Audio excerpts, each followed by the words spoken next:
దేవుని యొక్క మాటలు మనం అందరం కూడా జ్ఞాపం చేసుకుందాం. సామెతల గ్రంథము 30వ అధ్యాయము 7 నుండి 9 వచనాల దాకా చదవగా విందాం. దేవా, నేను నీతో 2 మనవులు చేసుకొనుచున్నాను. నేను చనిపోకముందు వాటిని నాకు అనుగ్రహింపుము. వ్యర్థమైన వాటిని అబద్ధములను నాకు దూరముగా నుంచుము. పేదరికమునైనను ఐశ్వర్యమునైనను నాకు దయచేయకము. తగినంత ఆహారము నాకు అనుగ్రహింపుము.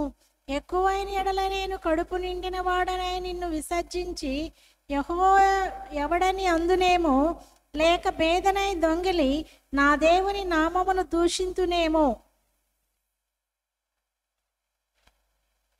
దేవా, నాకు అనుగ్రహింపుము. తన విశ్వాసమును గూర్చి ఆగూరు పలికిన మాటలు.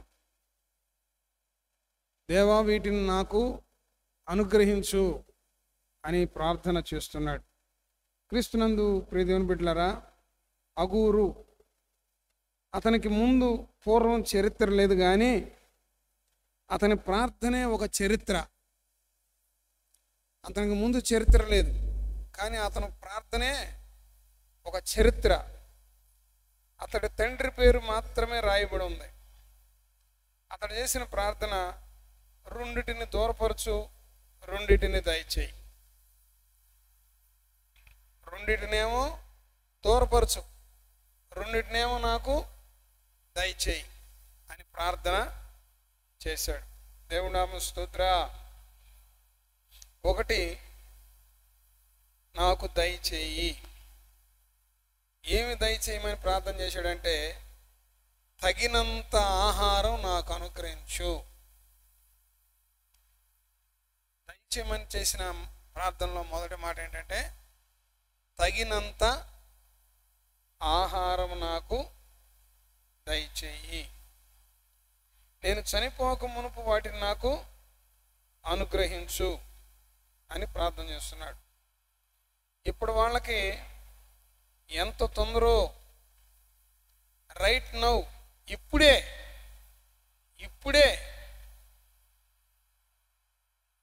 ఇతను కోరుకుంటున్నాడు, నేను అడిగింది నేను చనిపోకముందు నాకు అనుగ్రహించాడు.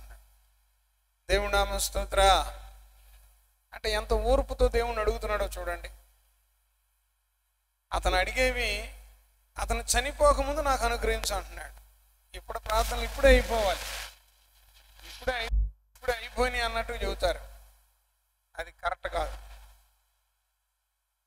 క్రీస్తునందు ప్రియ దేవుని బిడ్డలారా, ఇతని తండ్రి పేరు రాయబడి ఉంది.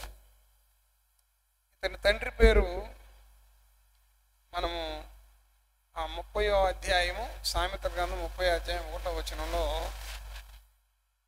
దైవోక్తి అనగా యాకే కుమారుడైన అగూరు పలికిన మాటలు అని రాయబడి ఉంటుంది. 30వ కీర్తన 30వ అధ్యాయం 1వ వచనం. యాకే అంటే భక్తి కలిగిన వాడు అని అర్థం. ఇతని అగూరు తండ్రి పేరు యాకే. యాకే అనే మాటకి భక్తి కలిగిన వాడు అని అర్థం. మరి నీతిమంతుడికి మంచి భవిష్యత్తు ఉంటుంది. నీతిమంతుల ప్రార్థన దేవుడు ఆలకిస్తాడు. 37వ కీర్తన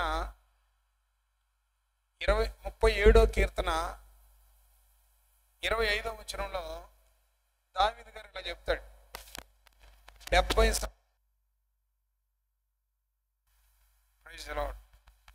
సంవత్సరాల వయసులో దావీదు గారు చెప్పిన సాక్ష్యం ఏమిటయ్యా అంటే, 37వ కీర్తన 25వ వచనం, నేను చిన్నవాడనై ఇంటిని, ఇప్పుడు ముసలివాడనై ఉన్నాను. అయినను నీతిమంతులు విడవబడుట కానీ వారి సంతానము భిక్షమెత్తుట కానీ నేను చూచి ఉండలేదు.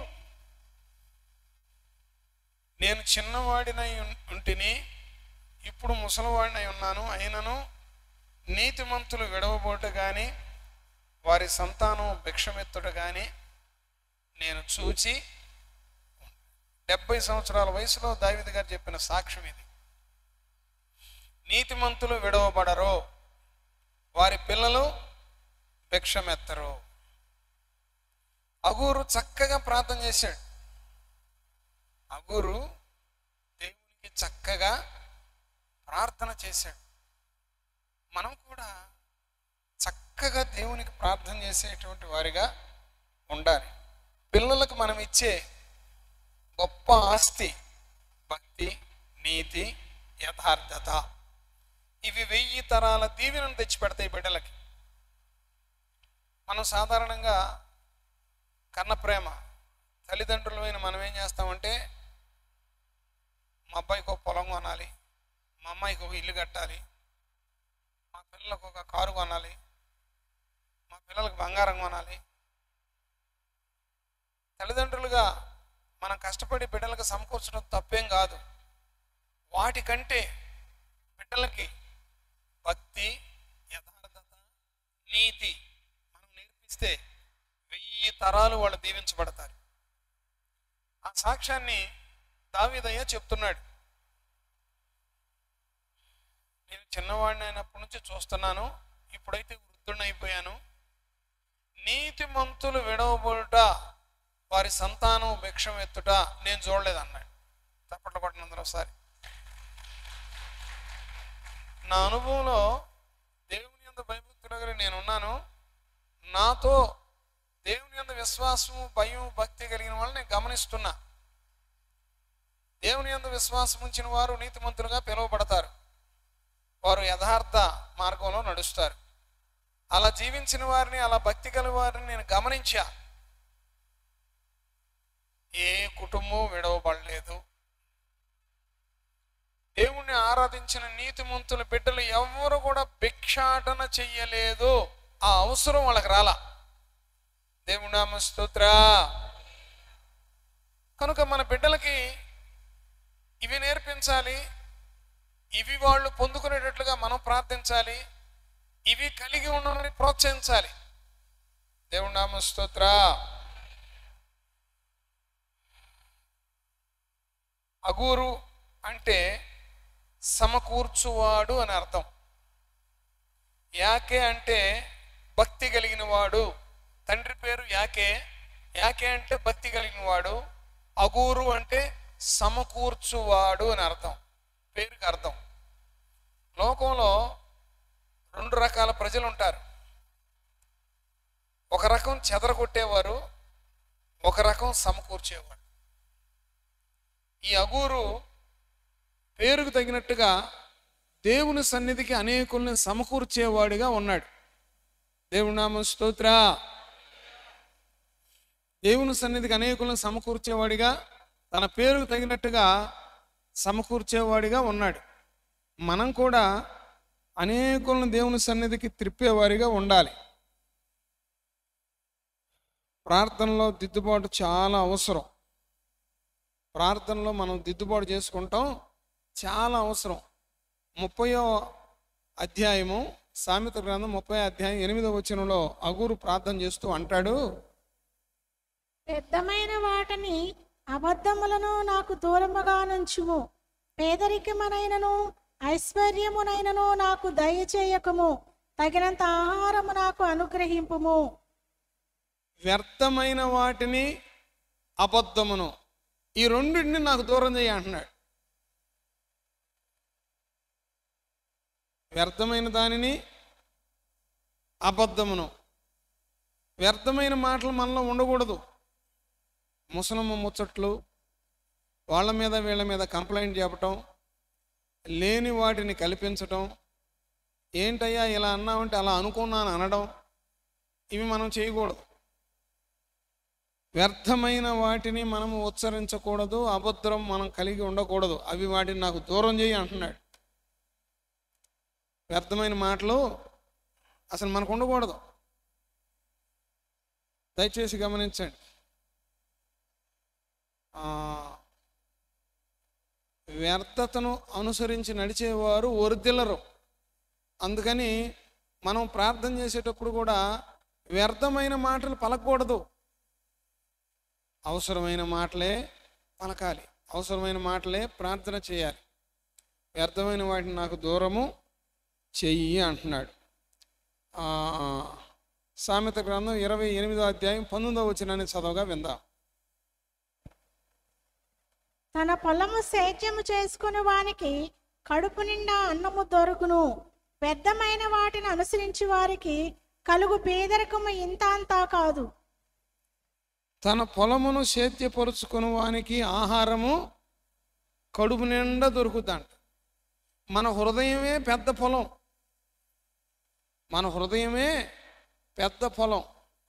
దాన్ని శుభ్రం చేసుకుంటే, ఆ హృదయంలో చెడంతటిని తొలగించుకుంటే సమృద్ధైన ఆహారం మనకు అనుగ్రహపడుతుంది.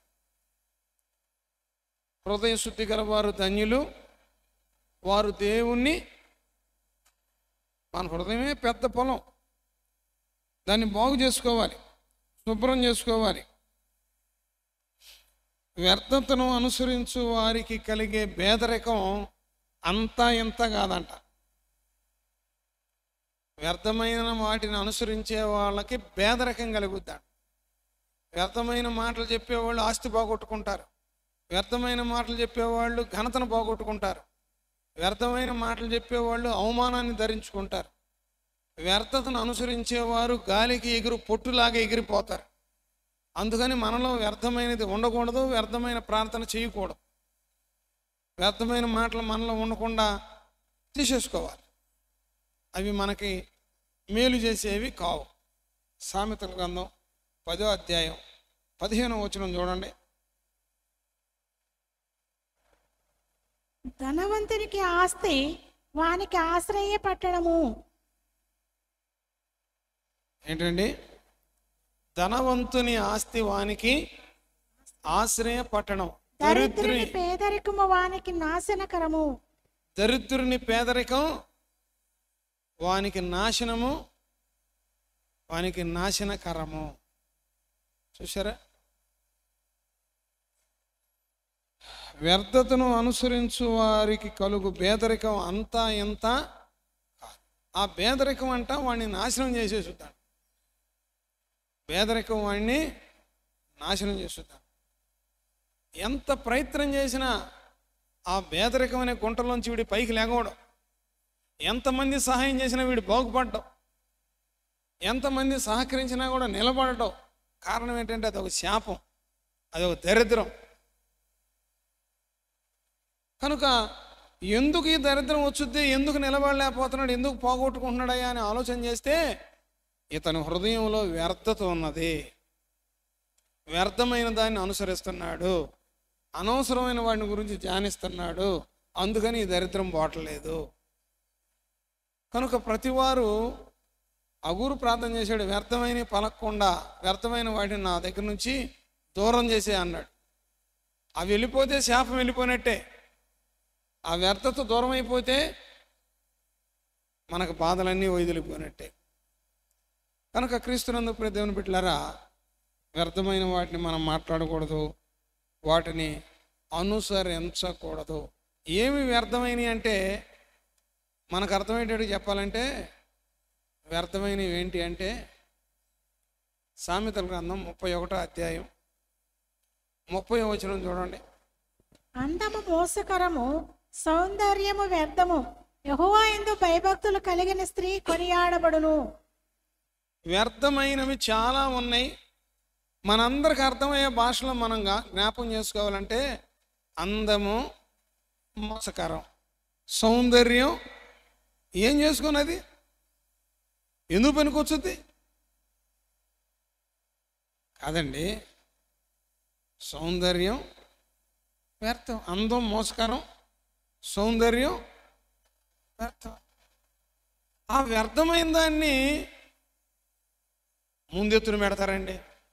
ఆ వ్యర్థమైన దానికోసం సమయాన్ని, ధనాన్ని, అన్నిటినీ వృధా చేసేస్తారండి. చూడండి ఎన్ని రకాలో. మనకు బైబిల్ పెట్టుకోవడానికి బ్యాగ్ ఉన్నట్టు వాళ్ళకి మేకప్ కిట్లు, మేకప్ బ్యాగులు, మేకప్ పెట్టెలు. ఏమండి? దేనికోసం ఇది? వ్యర్థమయ్యే దానికోసం, వ్యర్థమయ్యే దానికోసం అండి.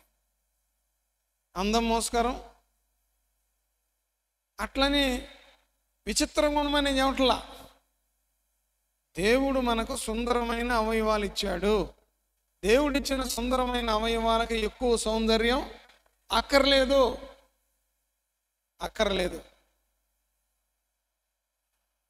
ఆ వ్యర్థమైన దానికోసం నువ్వు సమయాన్ని వృధా చేసుకోమా. ఒకరోజు పోయింది, మరలా నీకు తిరిగి వచ్చుద్దా? ఒక గంట పోయింది, తిరిగి వచ్చుద్దా? నేను చాలా బాధపడుతున్నాను. పరిచర్య పెరిగింది, ప్రార్థన చేసుకుంటానికి నాకు సమయం లేదు. ఈరోజు ఇప్పుడు నాకు ఇది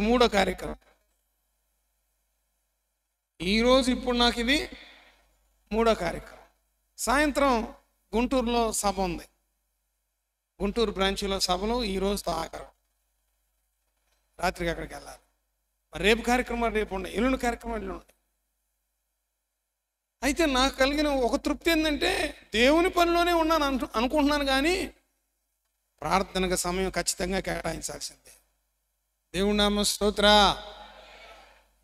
స్తోత్ర. మరి మీ విలువైన సమయాన్ని వ్యర్థంగా గడుపుకోకూడదు, వ్యర్థంగా వాటిని వినియోగించుకోకూడదు. ఆ వ్యర్థతను అనుసరించి నడిస్తే ఏమి ప్రయోజనము? అందం, మోస్కరం, సౌందర్యం. యెహోవా యందు భయభక్తులు కలిగిన స్త్రీ అది కావలసింది అది. మనకు దేవుడిచ్చిన కనురెప్పలు ఎలా ఉండా బాధలా, దేవుడిచ్చిన ముఖం ఎట్టుండా బాగోలా, పర్వాలా. కానీ దేవుని యందు భయభక్తులు మనం లేకుండా ఉంటే మాత్రం మనకు ఆశీర్వాదం రాదు. కనుక వ్యర్థమైన దాన్ని నా యొద్ద నుండి తీసివేయి అని ప్రార్థన చేశాడు. మరొక ప్రార్థన ఏం చేశాడంటే అబద్ధం నాకు దూరపరచు. ఏం చేశాడండి? అబద్ధాన్ని నాకు దూరపరచు.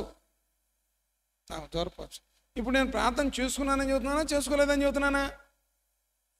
నేను చేసుకోలేదు మీరు చూసారా? నేను చెప్పాల్సిన పని లేదుగా. కానీ పనుల ఒత్తిడి వల్ల నాకు చేసుకుంటానికి కుదరట్లేదని చెబుతున్నా.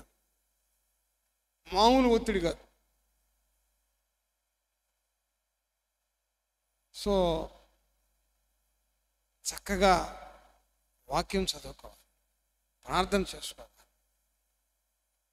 వాక్యము, ప్రార్థన, విశ్వాసము, క్రియలు ఉంటే మనకు కావలసినవన్నీ దేవుడు ఇస్తూ ఉంటాడు. దేవుడి నామ స్తోత్ర. అబద్ధమును నాకు దూరపరచు. 120వ కీర్తన 1-2 వచనాలు చూడండి. నా శ్రమలో నేను యెహోవాకు మొరపెట్టి తిని ఆయన నాకు ఉత్తరమిచ్చును. యెహోవా అబద్ధమాడు పెదవుల నుండి మోసకరమైన నాలుక నుండి నా ప్రాణములు విడిపింపుము. యెహోవా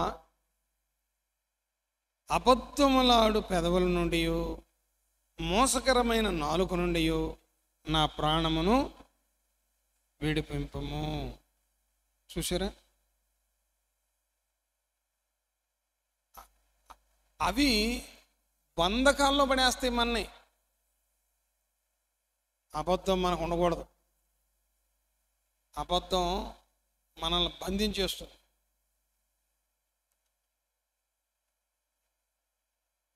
వెంటనే నువ్వు చెప్పాల్సిన మాటలు చెప్పాల్సిన పరిస్థితులు లేకపోతే వాయిదా వేయి, కానీ అబద్ధం మాత్రం ఆడవద్దు.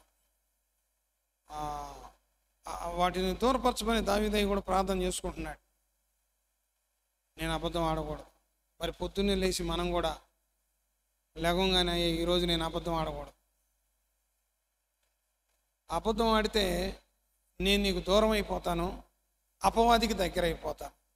అపవాదికి దగ్గర అవ్వాలని మనసు నాకు లేదయ్యా, నీ పాదాల దగ్గర ఉండాలని ఆశ ఉంది. కనుక అబద్ధాన్ని నాకు దూరపరచు, నీ పాదాల దగ్గర నాకు స్థానం అనుగ్రహించు. అట్లా మనం ఉదయం లేవగానే ప్రార్థన చేసుకోవాలి. సామెతల గ్రంథం 12వ అధ్యాయం 22వ వచనాన్ని జ్ఞాపకం చేయండి. అబద్ధమాడు పెదవులు యెహోవాకు హేయములు, సత్యవర్తనులు ఆయనకి ఇష్టలు. చూడండి, అబద్ధమాడు పెదవులు యెహోవాకు సత్యవర్తనులు ఆయనకు. మరి ఆయనకి హేయములైన అబద్ధం మనకు అవసరమా? ఆయన అసహించుకునేది మనం ధరించుకుంటామా? ఆయన వద్దు అనుకుంది మనం కొనుక్కుని తెచ్చుకుంటామా? అబద్ధమాడు పెదవులు యెహోవాకు హేయములు. హేయములు.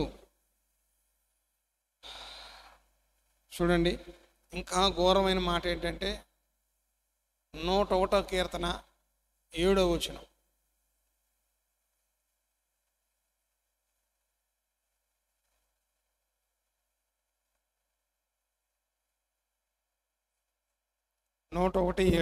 మోసము చేయువాడా, మోసము చేయువాడు నా ఇంట నివసింపరాదు.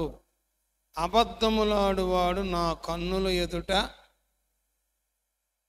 అబద్ధములాడువాడు దేవుని కన్నుల ఎదుట అంట నిలవడు. మోసం చేయువాడు ఆయన ఇంట నివసింపరాదు. నివసించడానికి అవకాశాలు లేవు. అబద్ధమునకు జనకుడు అపవాది. అబద్ధం ఆడుతున్నావంటే సాతానుడికి నువ్వు పిల్లవాడివి, పిల్లవైపోయావు. పిల్లవాడు ఎక్కడుంటాడో తండ్రి ఎక్కడుంటాడు, తండ్రి ఎక్కడుంటాడో పిల్లవాడు అక్కడ ఉంటాడు. వీడు తప్పిపోయినా ఎత్తుక్కుంటా వాడొస్తాడు, వాడు తప్పిపోయినా ఎత్తుక్కుంటా వీడు వస్తాడు. మొత్తానికి కలిసి ఉంటారు. ఎవరో తండ్రి కొడుకు. ఇప్పుడు అబద్ధంగా జనకుడు ఎవరు? మనం అబద్ధం ఆడాడనుకో మన తండ్రి దగ్గరకు వచ్చేస్తాడు. అయ్యా నాకన్నా బాగా అబద్ధం ఆడేవరా నువ్వు, నీకు ఇంత టాలెంట్ ఆడొచ్చిందిరా, ప్రశంసించడానికి వస్తాడు. నేనే అనుకున్నాను నన్ను మించిపోయావు కొడుక, ప్రోత్సహించడానికి ప్రశంసించడానికి వస్తాడు నువ్వు అబద్ధం ఆడితే. దయచేసి అబద్ధం ఆడితే దేవుని కన్నుల ఎదుట నిలబడే అవకాశం మనకి ఉండదు. నాకు ఆహారం దయచేయి అన్నాడు. నాకు ఆహారం దయచేయని ప్రార్థన చేసుకున్నాడు. వ్యర్థమైన వాటిని నాకు దూరపరచు అన్నాడు. అబద్ధాన్ని నాకు దూరపరచు అన్నాడు. తర్వాత 4వది ఏం కోరుకున్నాడంటే 9వ వచనంలో, 30వ అధ్యాయం 9వ వచనంలో, ఎక్కువైన ఎడల నేను కడుపు నిండిన వాడనై నిన్ను విసర్జించి యెహోవా ఎవడని అందునేమో, లేక పేదనై దొంగిలి నా దేవుని నామమును దూషింతునేమో. అధిక ఐశ్వర్యం నాకొద్దు. అధిక ఐశ్వర్యము నాకొద్దు. ఎక్కువైన ఎడల నేను కడుపు నిండిన వాడినై నిన్ను విసర్జించి యెహోవా ఎవడని అందునేమో, లేక వేదనై దొంగిలి నా దేవుని నామం దూషింపజేతునేమో. అందుకని తగినంత ఐశ్వర్యం నాకి, తగినంత ఆహారం ఇవ్వు, తగినంత ఐశ్వర్యం ఇవ్వు. 2 కోరుకున్నాడు. 2 ఇవ్వు అన్నాడు, 2 దూరపరచు అన్నాడు. అబద్ధాన్ని దూరపరచు, వ్యర్థమైన దాన్ని నా దగ్గర నుంచి, వ్యర్థమైంది వద్దు, అబద్ధం వద్దు. తగినంత ఆహారం ఇవ్వు, తగినంతే ఐశ్వర్యం ఇవ్వు. ఎందుకంటే ఎక్కువ ఐశ్వర్యం ఉంటేనంటండి యెహోవా ఎవడో అంటారంట. ఎక్కువ ఐశ్వర్యం పెరిగే కొద్దీ భక్తిలో చాలామంది సన్నగిలిపోతూ ఉంటారు. కొందరు ఉన్నారులేండి, ఆ డబ్బుకి ప్రాధాన్యత ఇవ్వకుండా దేవుని కృపకి, దేవుని దయకి ప్రాధాన్యత ఇచ్చేవాళ్ళు కొందరు ఉన్నారు. అయితే ఎక్కువ శాతం మంది డబ్బు పెరిగే కొద్దీ, స్థాయి పెరిగే కొద్దీ, స్థితి పెరిగే కొద్దీ ఆత్మీయంగా వెనకబడతా ఉంటారు. అందుకని దైవలేఖనం మనకేం తెలియజేసిందంటే, ద్వితీయోపదేశకాండం 6వ అధ్యాయము 10-12 వచనాలు చూస్తే, నీ దేవుడైన యెహోవా నీ పితరులైన అబ్రహాము, ఇస్సాకు, యాకోబులతో చేసిన ప్రమాణమును బట్టి నిన్ను ఆ దేశములో ప్రవేశపెట్టి నీవు కట్టని గొప్పవగు మంచి పురములను నీవు నింపని మంచి ద్రవ్యముల చేత నింపబడే ఇండ్లను నీవు త్రవ్వకపోయినను త్రవ్వబడిన బావులను నీవు నాటని ద్రాక్ష తోటలను ఒలివల తోటలను నీకిచ్చిన తర్వాత నీవు తిని తృప్తి పొందినప్పుడు దాసుల గృహమైన ఐగుప్తు దేశములో నుండి నిన్ను రప్పించిన యెహోవాను మరవకుండా నీవు జాగ్రత్త పడుము. నీ దేవుడైన యెహోవాకు భయపడి ఆయనను సేవించి ఆయన పేరట ప్రమాణము చేయవలెను. దేవుడు చేసిన మేలులు ఉపకారములు దేవునిని మరవకుండా జాగ్రత్త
ఇల్లంతా చూశాడు. ఏంటి ఏమి లేవేంది అన్నాడు. ఏమన్నాడండి? ఏం అసలు సామాన్య అంటున్నాడు. ఇవి ఉండయి కదండి, ఇక మంచం ఉంది, కంచాలు ఉన్నాయి, గ్లాసులు ఉన్నాయి. అయ్యి కాదా, సోఫాలు అయ్యి, ఫ్రిడ్జ్లు అయ్యి, ఏసీలు అయ్యి, అయ్యే ఇయ్యి అన్నాడు. ఆ మొదటి స్థితి కూడా ఫోటోలు పెట్టుకోవాలి. ఆ పూరింటే ఉన్నామే, ఆ రేకుల షెడ్లో ఉన్నామే, ఏమండి ఆ వాన కురిసే దాంట్లో ఉన్నామే, వాన వస్తుంటే బొచ్చులన్నీ పెట్టుకున్నామే కింద, వాన కురుస్తుంటే బయట వాన కురుతుంటే ఇంట్లో కూడా కురుసుద్దుగా, అవి ఫోటోలు తీసుకోవాలి. కొద్ది సామాన్తో మన సహజీవనాన్ని కొనసాగించినప్పుడు మన స్థితి ఆర్థిక పరిస్థితిని బట్టి కొద్దిగా వండుకుని ముగించుకున్నప్పుడు ఏమండి ఆ ఫోటోలన్నీ నువ్వు నీకు కనపడినట్టు పెట్టుకోవాలి. అప్పుడు నిన్ను దేవుడు ఎంతగా దీవించాడో నీకు అర్థమవుద్ది. తెలుసు కానీ నువ్వు ఒప్పుకోవు, నీకు తెలుసు నువ్వు ఒప్పుకోవు. అదే నీ ఫోటో ముందుందనుకో ఒప్పుకోక తప్పదు. ఆ ఫోటో చూస్తూ ఉండాలి. అమ్మో చచ్చేవాడిని, హాస్పిటల్లో ఉన్నాను, మంచానికి గరుసుపోయాను, బతికాను. ఆ రోజు చచ్చేవాడినే కానీ బతికాను. ఇదిగో ఆ స్థితి. ఆ రోజు నాకేం చెంబులు తెప్పాలా ఏం లేవు, కొద్ది సామానే, అయినా దేవుడు బతికిచ్చాడు. మరి ఆ రోజు ఉన్న ఇల్లు ఇరుకు ఇల్లు, ఒగ్గది, మంచం కింద మంచం, మరి గుర్తుండాలిగా. అందుకని ఫోటోలు తీసుకుని చక్కగా వాటిని ముందు పెట్టుకుని ఈనాటి స్థితిని మీరు జ్ఞాపకం చేసుకోండి. దేవుడు ఎన్ని గదులు ఇల్లు ఇచ్చాడో, ఎన్ని ఫ్యాన్లు ఇచ్చాడో, ఎన్ని ఏసీలు ఇచ్చాడో, ఎన్ని ఉపకరణాలు ఇచ్చాడో, ఎంత వెండి ఇచ్చాడో, ఎంత బంగారం ఇచ్చాడో, ఎన్ని డాక్యుమెంట్స్ నీ దగ్గర ఉన్నాయో నాకు చూపియొద్దు. నువ్వే చూసుకో, దేవుని స్తుతించుకో, భద్రంగా బీరువాలో పెట్టుకో. దేవుని నామ స్తోత్ర. అయితే నేను చెప్పేది ఏంటంటే వాటిని చూసి నువ్వు దేవుని స్తుతించు. దేవుని నామ స్తోత్ర. ఆ పాత స్థితిని కనపడేటట్టు ఉండాలి, ఇప్పుడు స్థితి కూడా నీకు కనపడేటట్టుగా ఉండాలి. ఇప్పుడు గవర్నమెంట్ వాళ్ళు అనౌన్స్మెంట్ చేస్తూ ఉంటారు, నాడు నేడు. నాడెట్టుంది, నేడు. మరి అట్లా కూడా మన భక్తి జీవితంలో కూడా నాడు, ఒకనాడు నువ్వు ఎట్టుండవో, నీ స్థితి ఎట్టుందో, దేవుని ఆశీర్వాదం ద్వారా నేడు ఎట్టుండవో, ఆ రెండు ఫోటోలు పెట్టుకో. ముందు పెట్టుకుంటే దేవుణ్ణి మర్చిపోకుండా జాగ్రత్త పడతావు. దేవుని నామ స్తోత్ర, దేవుని నామ స్తోత్ర. ద్వితీయోపదేశకాండం మర్చిపోవద్దు అని దేవుడు చెబుతున్నాడు. ద్వితీయోపదేశకాండం 32వ అధ్యాయం 14-15 వచనాలు చదవగా విందాం.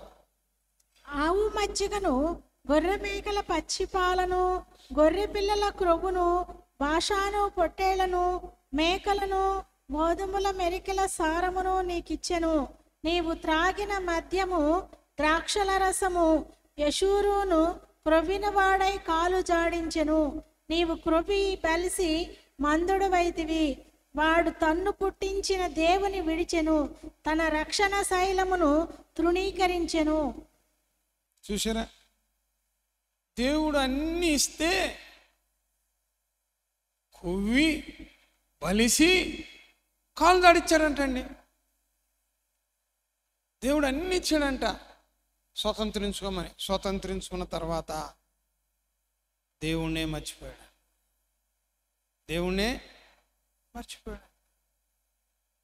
అలా మనం ఉండకూడదు. ఎప్పటికీ మన దేవుణ్ణి మర్చిపోయే వారిగా ఉండకూడదు.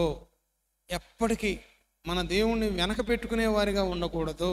ఎప్పుడు దేవుడు మనకు ముందే ఉండాలి. ఎప్పుడు మనం దేవుణ్ణి కనపరిచే వారిగానే ఉండాలి. ఎప్పుడు ఆయన కనపరచబడాలి, మనం తగ్గించబడాలి.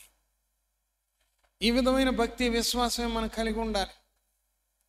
అసలు నువ్వు దేవుడు చేసిన మేళ్ళు ఉపకారాలు జ్ఞాపకం చేసుకుని స్తుతిస్తూ ఉంటే దేవుడే నీ స్థితిని మార్చేస్తాడు. దేవుడి నామ స్తోత్ర. ఆయన చేసిన ఉపకారాలు, ఆయన చేసిన గొప్ప కార్యాలు, ఘనకార్యాలు, మహిమ కార్యాలు నువ్వు తలపోసుకుంటూ, నువ్వు గుర్తు చేసుకుంటూ దేవుణ్ణి స్తుతిస్తూ ఉండగా కొన్ని రోజులాగి నువ్వు వెనక్కి తిరిగి చూసుకుంటే నీ స్థితి మారిపోద్ది. దేవుడు నీ స్థితిని మార్చేస్తాడు. జరగవు అన్న పనులు జరిగిపోతాయి. పండదు అనుకున్న చేను పండిపోద్ది. రారు అనుకున్న వారు వస్తారు. ఇవ్వరు అనుకున్న వాళ్ళు ఇస్తారు. చెయ్యరు అనుకున్న వాళ్ళు చేస్తారు. ఆ స్థితిని దేవుడే మార్చేస్తాడు. ఎందుకంటే దేవుడు నువ్వు స్తుతిస్తున్నావుగా, దేవుడి మీద నువ్వు ఆధారపడుతున్నావుగా, దేవుడు నువ్వు కనపరుస్తున్నావుగా. మన మార్గాన్ని దేవుడు సరళం చేసేస్తాడు. దేవుడి నామం స్తోత్ర, దేవుడి నామం స్తోత్ర. నీకు ఇచ్చిన కొంచెంలోనే, నీకు చేసిన కొంచెంలోనే ఆయనను కనపరచడం నేర్చుకో, ఆయన మహిమపరచడం నేర్చుకో, ఆయన్ని ప్రశంసించడం నేర్చుకో.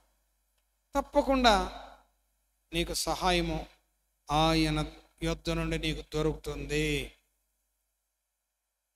ఊహించలేవు, నువ్వు అంతగా దీవించబడతావు. యోబు గ్రంథంలో రాయబడి ఉంది కదా, మొదట నీ స్థితి కొద్దిగా నుండినను తుదకు నువ్వు మొదట కొద్దే. నాకు తెలిసిన వాళ్ళు మూటలు మోసే ముఠా మేస్తులు నాకు తెలుసు, రుచి బండి లాగేవాళ్ళు నాకు తెలుసు, ఆ ముఠా వాళ్ళు లాగే బండి లాగేవాళ్ళు నాకు తెలుసు. వాళ్ళు నీతిగా ఉన్నారు, యథార్థంగా ఉన్నారు, కష్టపడి పనిచేశారు. దేవుని తట్టు చూశాడు, వారి పిల్లల పిల్లల పిల్లలను దేవుడు ఆశీర్వదించాడు. దేవుడి నామం స్తోత్ర. ఆ ముఠా మేస్త్రి పిల్లల ఇంట్లోకి వెళ్ళి నేను ప్రార్థన చేస్తుంటే దేవుణ్ణి స్తుతించకుండా ఉండలేకపోతున్నాను. కారణం ఏంటంటే ఆ బిడ్డలను దేవుడు అంతగా ఆశీర్వదించాడు. ఆ బిడ్డలను దేవుడు అంతగా ఆశీర్వదించాడు. నిన్న చాట్రగడ్డ సరోజనమ్మ గారు ప్రభునందు నిద్రించారు. స్టాలిన్ గారి తల్లి గారు దగ్గర 85 సంవత్సరాల వయసు ఉంటుంది. ఆమెకి 85 సంవత్సరాల వయసు ఉంటుంది. ఆమెకి 5 పిల్లలు. ఆమెకి 5 పిల్లలు. పెద్ద కుమారుడు స్టాలిన్ గారు, మరి మరొక కుమారుడు కృష్ణ, మరొక కుమారుడు సీను. ఆ ముగ్గురు కూడా దేవుణ్ణి తెలుసుకున్నారు. 2 దేవుణ్ణి తెలుసుకోలేదు, అయితే దైవ కార్యక్రమం జరిగించడానికి సహకరిస్తారు. సో వాళ్ళలో పెద్ద కుమారుడు స్టాలిన్ గారు మన సహవాస వైస్ ప్రెసిడెంట్, మన సంఘ పెద్ద. 30 సంవత్సరాల క్రితం 5 బిడ్డలు రెక్కల మీద బతికేవాళ్ళు. పిల్లలకి ఏం ఆస్తులు ఇస్తారు? రెక్కల్ని ఇవ్వటమే వాళ్ళకి ఆస్తి.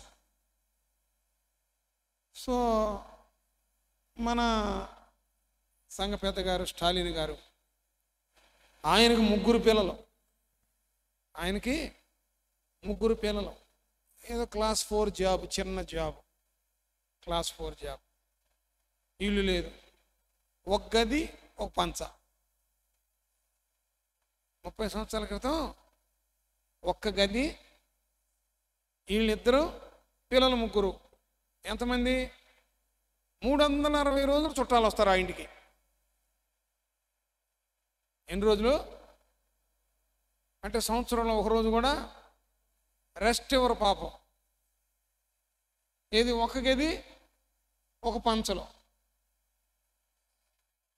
సో అట్లాగే దేవుణ్ణి స్తుతిస్తా, దేవుని సన్నిధికి వస్తా, ఏమండి, దేవుణ్ణి కనపరుచుకుంటా ఉన్నారు. నిన్న వాళ్ళమ్మ భూస్థాపన కార్యక్రమానికి వెళ్ళాం. 3 అంతస్తుల బిల్డింగ్లో వాళ్ళ అమ్మని స్నానం చేయించి ప్రభువును స్తుతించి బాక్సు తీసుకెళ్ళాం. ఎన్ని అంతస్తులు? ఒక్క గదిలో, ఒక్క పంచలో 30 ఏళ్ళు కాపురం చేసిన వాళ్ళని 3 అంతస్తుల బిల్డింగ్ కట్టించి వాళ్ళ అమ్మ కార్యక్రమం దాంట్లో జరిగించాడు. దేవుడు అన్యాయస్తుడా? అన్యాయస్తుడా? దేవుడు చేసిన మేళ్ళు కృతజ్ఞతలో చెప్తే ఆయన మనం మర్చిపోతాడా? ఆయన చేసిన మేళ్ళు మనం మర్చిపోకూడదు. దేవుడి నామం స్తోత్ర. ఆయన చేసిన మేళ్ళు మనము మర్చిపోకూడదు, కృతజ్ఞతాస్తుతులు చెప్పాలి. సరోజనమ్మ గారు రక్షింపబడింది, సంఘంలో చేర్చబడింది, తన ఆత్మ దేవునికి అప్పగించుకుంది, చక్కగా భూస్థాపన క్రమం జరిపించబడింది. ఆ కుటుంబాన్ని దేవుడు ఆదరించును గాక, వారి బిడ్డలను రక్షించును గాక. ఆయన కృపా మహదైశ్వర్యముతో రక్షింపబడని వారిని రక్షించును గాక. దేవుడి నామ స్తోత్ర. దేవుడు చేసిన మేళ్ళు నువ్వు మర్చిపోయావంటే ఏం పర్లేదులే, ఆయన చూడట్లేదులే అనుకుంటున్నావేమో, ఆయన తెలియదులే అనుకుంటున్నావేమో. ఒకవేళ దేవుడు చేసిన మేళ్ళు మర్చిపోతే ఎంత ప్రమాదమో చూడండి. హోషియా గ్రంథం 13వ అధ్యాయము 5, 6, 7 వచనాలు చదవగా విందాం. మహా ఎండకు కాలిన అరణ్యములో నిన్ను స్నేహించిన వాడను నేనే. తరువాత వారికి మేత దొరకగా వారు తిని తృప్తి పొంది గర్వించి నన్ను మరచిరి. కాబట్టి నేను వారికి సింహం వంటి వాడనైతిని. చిరుతపులి మార్గమున పొంచి ఉన్నట్టు నేను వారిని పట్టుకొన పొంచి ఉన్నాను. చూడండి. కాబట్టి నేను వారికి సింహము వంటి వాడనైతిని, చిరుతపులి మార్గమున పొంచి ఉన్నట్లు నేను వారిని పట్టుకొన పొంచి ఉందును. దేవుడు చేసిన మేలులు మర్చిపోతే, దేవుడు కృతజ్ఞతాస్తుతులు చెల్లించకపోతే వాళ్ళకి సింహం వంటాడు అవుతాడు. సింహం వచ్చి జాంకాయ ఇచ్చిద్దా మనకి? ఏమండే, సింహం వచ్చి మామిడికాయ ఇచ్చిద్దా? మార్గం మధ్యలో చిడతపులిలాగా ఉంటాడంట. చిడతపులి పొంచి ఉంటుంది. చిడతపులి అటాక్ చేసిందంటే వేట సక్సెస్. దేవుడు చేసిన మేళ్ళు నువ్వు మర్చిపోతే అసలు ఆయనే పొంచి ఉంటాడంట. చిడతపులిలాగా ఆయనే పొంచి ఉంటాడంట, సింహంలాగా. ఇంకెక్కడ ఉంటుంది మనకి క్షేమం? ఇంకెక్కడ ఉంటుందండి భద్రత? మార్గం మధ్యలో పొంచి ఉంటాడంట ఆయన చేసిన మేళ్ళు మర్చిపోతే. చూసారా? కృతజ్ఞతలు చెల్లిస్తేనేమో ఉన్నతమైన స్థానం, కృతజ్ఞతలు నువ్వు చెల్లించకుండా మర్చిపోతేనేమో చీల్చి చెండాడతాడంట. నీకు నా మాట అగ్ని వంటిది కాదా, కొండను బద్దలు చేయు సుత్తి వంటిది కాదా. ఇప్పుడు మనం కొంతమంది చూస్తూ ఉంటామండి, ఒకప్పుడు బాగా భక్తి గల్లాళ్లే ఏంటోనండి భ్రష్టులు అయిపోతారు, ఏంటోనండి ఆస్తులను నమ్ముకుంటారు, ఏంటోనండి అసలు మతి స్థిమితం లేకుండా తిరుగుతూ ఉంటారు, ఏంటోనండి ఒకటొకటి అన్నీ పోగొట్టుకుంటూ ఉంటారు. మార్గం మధ్యలో చిడతపులి పొంచి ఉంటే ఇంకేడ బతుకుతా?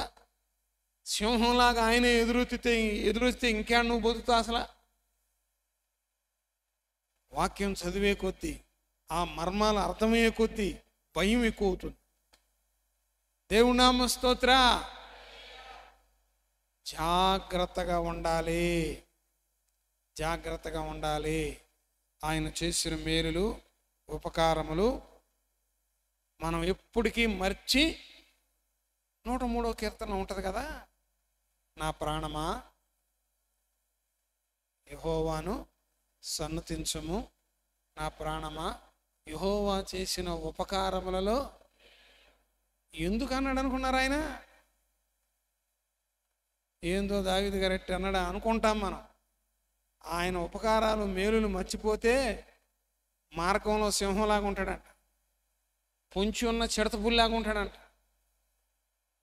చెప్పుకుంటున్నాడు, అయ్యా నీకు వందనాలు అయ్యా, నాకు ఎన్నో మేలు చేసావు, ఎన్నో ఉపకారాలు చేసావని కృతజ్ఞతాస్తుతులు చెప్తున్నాడు.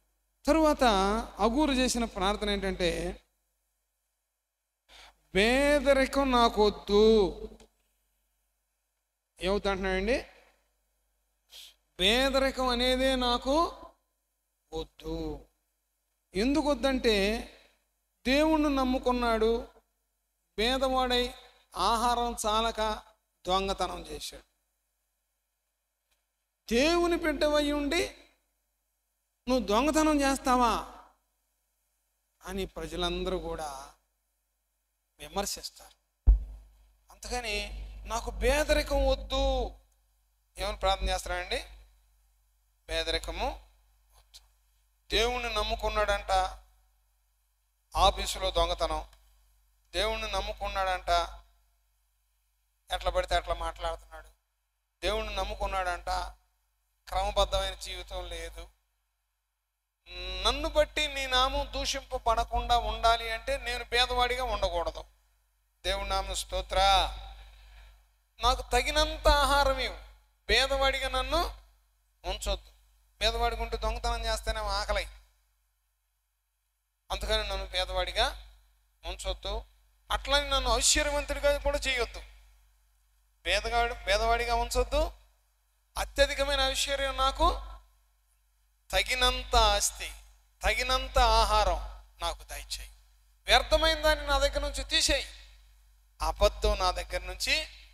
ఇతడు చేసిన ప్రార్థన బైబిల్ గ్రంథంలో చరిత్ర సృష్టించింది. దేవుని నామ స్తోత్ర, దేవుని నామ స్తోత్ర. దేవుని నామము దూషింపబడకుండా ఉండేటట్లుగా మనం ప్రయత్నం చేయాలి. యెహెజ్కేలు గ్రంథం 36వ అధ్యాయం 21వ వచనంలో మాట ఉంది చూడండి. కాగా ఇశ్రాయేలు పోయిన చోట్ల ఎల్లను నా పరిశుద్ధ నామమునకు దూషణ కలుగుగా నేను చూచి నా నామము విషయమై చింతపడి తిని. చూడండి ప్రియమైన దేవుని బిడ్డలారా, ఇశ్రాయేలు పోయిన చోటనెల్లా నా పరిశుద్ధ నామమునకు దూషణ కలగగా నేను చూచి నా నామ విషయమై చింతపడి తిని. దేవుని బిడ్డలు ఎక్కడికి వెళితే అక్కడ దూషణ కలగకూడదు. దూషణ, దేవుని బిడ్డల ద్వారా దూషణ రాకూడదు. దేవుని బిడ్డల ద్వారా దూషణ వస్తే దేవుడు చింతపడతాడు. నువ్వు ఒక పట్టణానికి వెళ్ళావు, ఒక గ్రామానికి వెళ్ళావు, ఒక సంఘానికి వెళ్ళావు, లేదా ఆ యొక్క బంధువులింటికి వెళ్ళావు. దేవుని నామం దూషింపబడేటట్టుగా నువ్వు ప్రవర్తించకూడదు. పొదివిగా నీ పని ఏంటో చూసుకుంటాం, సైలెంట్గా వచ్చేయటం. ఇబ్బందికరంగా ఉందా, పక్కకు పోవటమే. దేవుని నామానికి దూషణకరంగా మనం ఉండకూడదు. దేవుని నామం దూషింపబడితే దేవుడు చింతిస్తాడంట. నీ ద్వారా నా ద్వారా దేవుని నామం దూషింపబడితే దేవుడు చింతిస్తాడంట. ఇశ్రాయేలు ఎక్కడికి పోయినా ఆయన నామమునకు దూషణ కలుగుట దేవుడు చూచి చింతపడ్డాడు. అట్లాగే మనం ఎక్కడికి పోయినా మన ప్రవర్తన ఎలా ఉందో చూసుకోవాలి, సరి చేసుకోవాలి.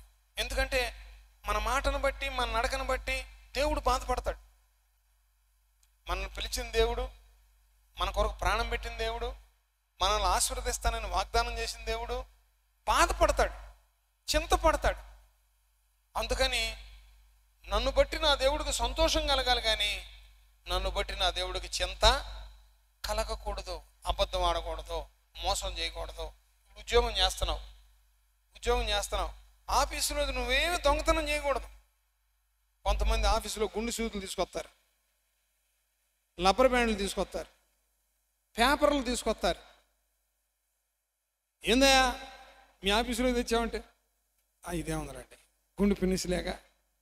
ఏమంటే రూపాయి అయినా దొంగతనమే, 100 రూపాయలైనా.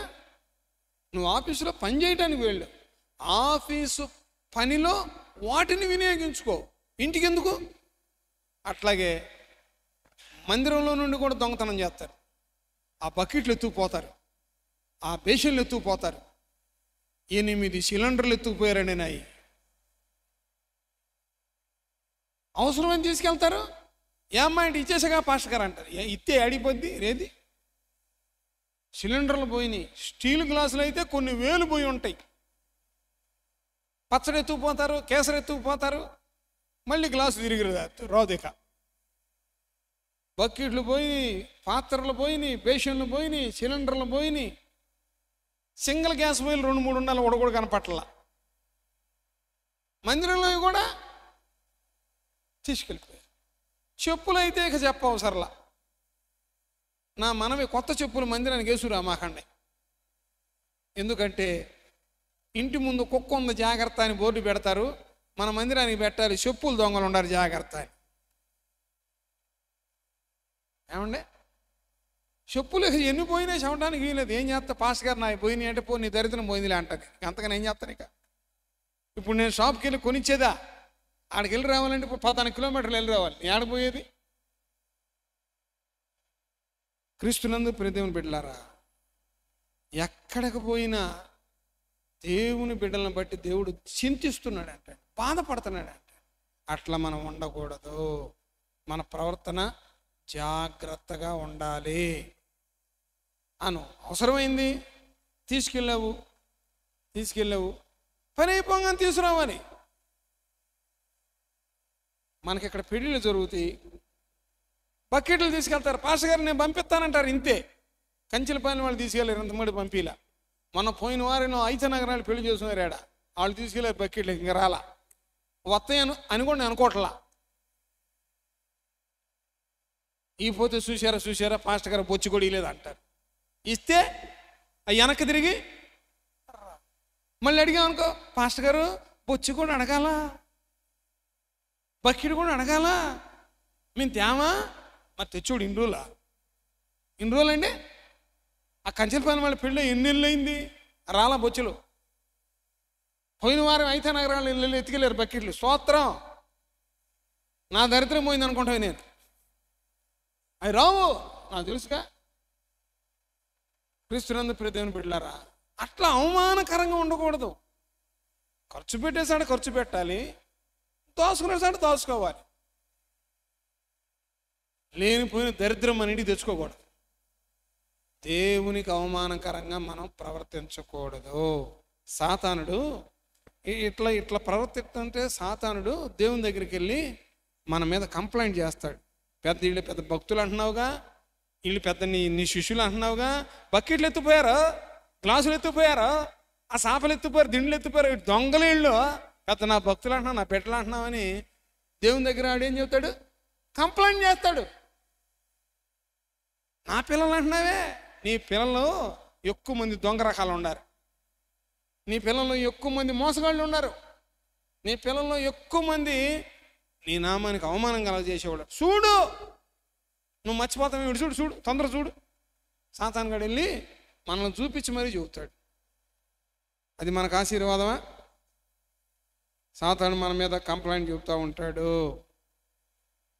కనుక క్రీస్తునందు ప్రియ దేవుని బిడ్డలారా, మనం ప్రార్థన చేసేటప్పుడు ప్రభువా నా తల ఎత్తు అని ప్రార్థన చేయటం కాదండి, నన్ను బట్టి నా దేవుని తల ఎత్తపడాలి అని ప్రార్థన చేసుకోవాలి. దేవుని నామ స్తోత్ర. నా తలెత్తు అని కాదు ప్రార్థన చేసేది, నన్ను బట్టి నా దేవుడు తలెత్తుకోవాలి. నా భక్తిని బట్టి, నా విశ్వాసాన్ని బట్టి నా తండ్రి తల ఎత్తుకోవాలి అని ప్రార్థన చేసుకోవాలి. అగురు చేసిన ప్రార్థన చాలా గొప్ప ప్రార్థన. మన